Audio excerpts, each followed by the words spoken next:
Hi friends, నమస్తే. Welcome to my channel. ఈరోజైతే ఎవరైనా ఇన్సూరెన్స్ అంటే పాలసీలు తీసుకునే వాళ్ళకైతే ఈరోజు చాలా ఉపయోగపడుతుంది ఫ్రెండ్స్ ఈ వీడియో.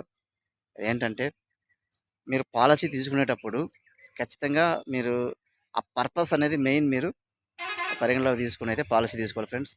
సో అది సేవింగ్ పర్పసా, లేకపోతే బీమా సంబంధించా, లేకపోతే ఏదైనా ఎడ్యుకేషన్ సంబంధించా, ఇలా ఒక పర్పస్ మీద మీరైతే ఇన్సూరెన్స్ అయితే పాలసీ తీసుకోవాలి ఫ్రెండ్స్.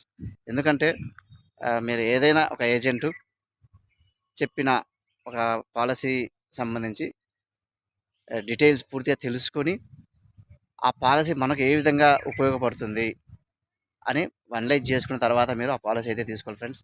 వెంటనే అతను నీ రిటర్న్స్ వస్తాయి అని వెంటనే చెప్పేసినప్పుడు ఇమీడియట్లీ దాన్ని చేసుకోకుండా బ్యాక్గ్రౌండ్లో దాన్ని అనలైజ్ చేసుకోవాలి. మనకు నిజంగా ఎంత రిటర్న్స్ వస్తాయి డెఫినెట్గా అని అయితే మీరు కన్ఫర్మ్గా అది అనలైజ్ చేసుకున్న తర్వాతనే మీరు పాలసీ తీసుకోవాలి ఫ్రెండ్స్.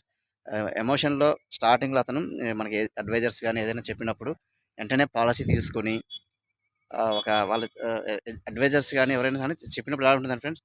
సో ఇంత రిటర్న్స్ మీద హైప్ అనేది మనకి క్రియేట్ చేసి చెప్తా ఉంటారు. సాధారణంగా వాళ్ళకు టార్గెట్స్ అలాగే జాబ్ సంబంధించి రోల్స్ ఉంటాయి కాబట్టి కంప్లీట్ చేయని ఉద్దేశంతో కొన్ని పాలసీలు అయితే రెఫర్ చేస్తూ ఉంటారు.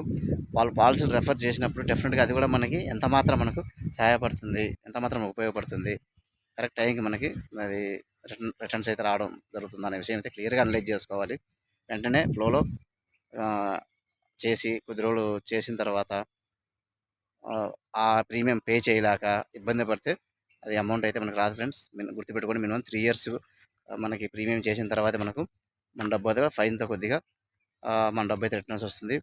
తొందరపడి అయితే లాంగ్ రన్లో 20 years, 15 years, 25 years ఇలా ఎవరైనా ఇన్సూరెన్స్ చేసేవాళ్ళు చాలా జాగ్రత్తగా పూర్తిగా అనలైజ్ చేసుకుని మీరు ఆ లాంగ్ రన్లో కంటిన్యూ చేయగలుగుతాము అన్నప్పుడు మాత్రమే ఇన్సూరెన్స్ తీసుకోండి.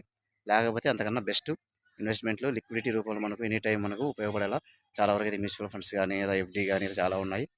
అవి కూడా మీరు చేసుకోండి, చాలా యూస్ఫుల్గా ఉంటుంది. సో ఇలాంటి అప్డేట్స్ కోసం మంచి మంచి వీడియోస్ కోసం అయితే మన ఛానల్ సబ్స్క్రైబ్ చేసుకుంటే ఫ్రెండ్స్ చాలా యూస్ఫుల్గా ఉంటుంది. మన ఛానల్ యొక్క ప్రధాన ఉద్దేశం వచ్చేసి ఫైనాన్షియల్గా గ్రో కావాలి, మనీ అయితే లాస్ కాకూడదు అనేది ప్రధాన ఉద్దేశం. Okay friends, thank you for watching.